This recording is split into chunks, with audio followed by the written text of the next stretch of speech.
Phone tapping పై Indira park వద్ద Telangana BJP నేతలు ధర్నాకు దిగారు. రాజకీయ, సామాజిక, న్యాయ, వ్యాపార, సినీ పరిశ్రమలకు చెందిన ప్రముఖుల ఫోన్లను ట్యాప్ చేయించిన మాజీ ముఖ్యమంత్రి కేసీఆర్ పై బీజేపీ నేతలు విమర్శలు గుప్పించారు.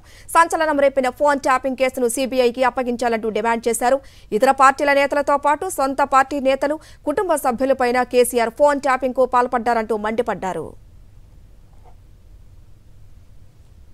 విపక్షాల యొక్క ఫోన్ ట్యాపింగ్ కానివ్వండి లేదా ప్రతిపక్ష నాయకులు ఎవరైతే మరి ఆ రోజు వీరోచితంగా పోరాటం చేసి ఈ యొక్క ప్రభుత్వానికి బుద్ధి చెప్పడానికి ప్రజలు సమాయత్తం చేస్తున్నారో ఆ నాయకుల యొక్క ఫోన్లు ట్యాపింగ్ చేయడమే కాకుండా ఆనాడు సంభవించినటువంటి జిహెచ్ఎంసీ ఎన్నికలు కానివ్వండి లేదా 3 ఉప ఎన్నికలు కానివ్వండి, భారతీయ జనతా పార్టీ ఈ రాష్ట్రంలో ఒక తిరుగులేని శక్తిగా దిగుతుంది కాబట్టి కట్టడి చేయాలి.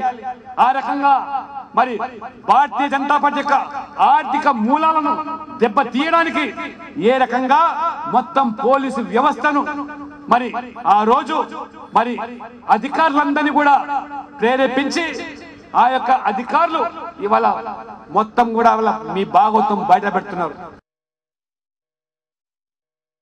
ఫోన్ ట్యాపింగ్లు చేసి అది కూడా ఎట్టి పరిస్థితులు ఓటుపడతామని మొట్టమొదటి తెలంగాణ ప్రభుత్వము 5 ఏళ్లు కూడా పాలించలేకపోయినరు. అది ముందస్తు ఎలక్షన్స్ పెట్టుకున్నారు ఆ భయానికి.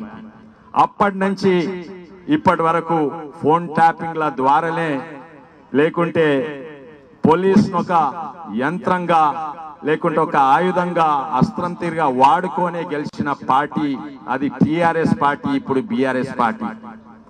ఆ పార్టీని నేను ఎలక్షన్ కమిషన్ కు తప్పక రాస్తాను. ఆ పార్టీని డిజాల్వ్ చేయాలి. అది పొలిటికల్ పార్టీగా ఉండొద్దు, అది డిజాల్వ్ చేయాలి. ఇటువంటి పార్టీలు ఓ కుటుంబ పాలన దేశానికి, రాష్ట్రానికి, సమాజానికే నష్టము. ఇప్పుడు జరుగుతున్నటువంటి ఫోన్ ట్యాపింగ్ విషయం కేవలం రాజకీయాలకే పరిమితం కాలే. సొంత పార్టీ నాయకులు, సొంత కుటుంబ సభ్యులు, మీకు చాలా మందికి తెలియదు, సొంత అల్లుడి మీద కూడా ఫైల్ తయారు చేయించాడు.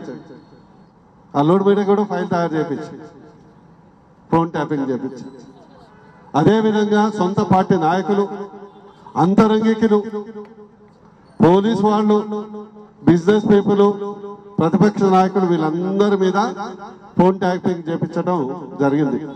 అదేవిధంగా పాపం ఓ పెళ్లి కూడా పెటాకులైంది. మీ అందరికి తెలుసు కదా, ఈ ఫోన్ ట్యాపింగ్ ఇష్యూతోని అక్కదేని నాగ చైతన్య పెళ్లి కూడా పెటాకులైంది. మా మెడికల్ భాషలో దాన్ని ఏమంటారంటే ఆ జబ్బుని వయోరిజం అంటారు.